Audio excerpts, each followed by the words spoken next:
Kan? Ini adalah jumlah orang yang dirawat ketika kasusnya mulai muncul di awal Maret, angka mulai bergerak tambah.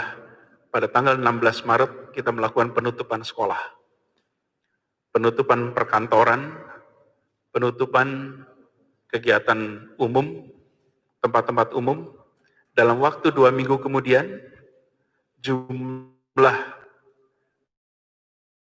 kasus yang harus dirawat mengalami perlambatan. Asalnya meningkat, lalu mulai dia rata. Sampai dengan Juni kita melakukan pembatasan. Lalu PSBB mulai tanggal 10 April. Apa yang terjadi? Di sini terjadi pelandaian. Ini adalah kapasitas warna.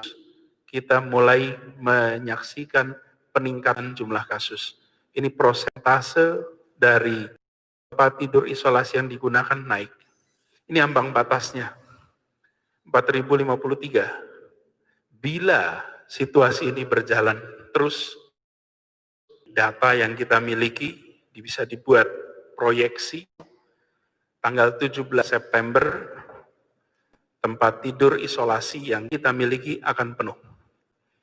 Dan sesudah itu tidak mampu menampung pasien COVID lagi. Dan ini waktunya tinggal sebentar. Nah, kami di Pemprov DKI yang bisa terlibat untuk menaikkan kapasitas. Kita insya Allah akan meningkatkan lagi 20%, sehingga menjadi 4.807. Tapi saya harus garis bawahi, menaikkan tempat tidur itu, menaikkan jumlahnya, itu bukan sekedar menyediakan tempat tidurnya, tapi memastikan ada dokternya, memastikan ada perawatnya, memastikan ada alat pengamannya, memastikan ada obat-obatannya, memastikan ada seluruh alat pendukungnya. Jadi, menaikkan kapasitas menjadi 4.800-an itu, bila tidak disertai dengan pembatasan penularan secara ketat seperti sekarang ini, maka tempat tidur itu pun akan penuh di pekan kedua Oktober. Jadi saya ingin garis bawahi di sini, bila kita lihat, bila kita naikkan 20% akan menjadi 4.807, ini tercapai insya Allah tanggal 6 Oktober. Naik terus trennya, kita akan ketemu masalah baru. Karena itu, ya jangka pendek, kita akan terus meningkatkan kapasitas, tapi jika tidak ada pembatasan ketat, maka ini hanya sekedar mengulur waktu. Ini saya ingin tunjukkan data ICU kita.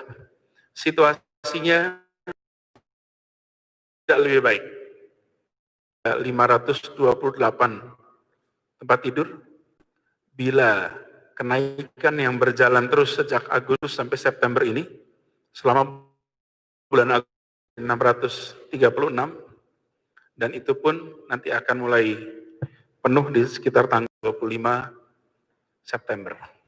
Jadi, meskipun kita mendorong peningkatan kapasitas rumah sakit kita, tapi jumlah kasus aktif di Jakarta pertambahannya lebih cepat daripada pertambahan kapasitas tampung untuk pelayanan rumah sakit, baik tempat tidur maupun ICU. Jadi, dari 3 data ini, angka kematian, keterpakaian tempat tidur isolasi, keterpakaian ICU khusus COVID, menunjukkan bahwa situasi wabah di Jakarta ada dalam kondisi darurat. Presiden dua sebagai prioritas utama. Maka dengan melihat kedaruratan ini, maka tidak ada banyak pilihan bagi Jakarta kecuali untuk menarik rem darurat sesegera mungkin. Dalam rapat gugus tugas percepatan pengendalian COVID-19 di Jakarta tadi sore, disimpulkan bahwa kita akan menarik rem darurat, yang itu artinya kita terpaksa kembali menerapkan pembatasan sosial berskala besar seperti pada masa awal pandemi dulu. Bukan lagi PSBB transisi, tapi kita harus melakukan PSBB sebagaimana masa awal dulu. Maka jumlah kasus menurun, kita bisa menyelamatkan saudara-saudara kita. Sekali lagi, ini soal menyelamatkan warga Jakarta.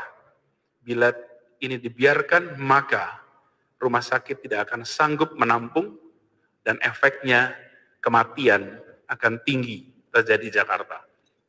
Nah, kita semua dalam pertemuan tadi bersepakat untuk tarik rem darurat dan kita akan menerapkan seperti arahan Bapak Presiden di awal wabah dahulu, yaitu bekerja dari rumah, belajar dari rumah, dan usahakan beribadah juga dari rumah.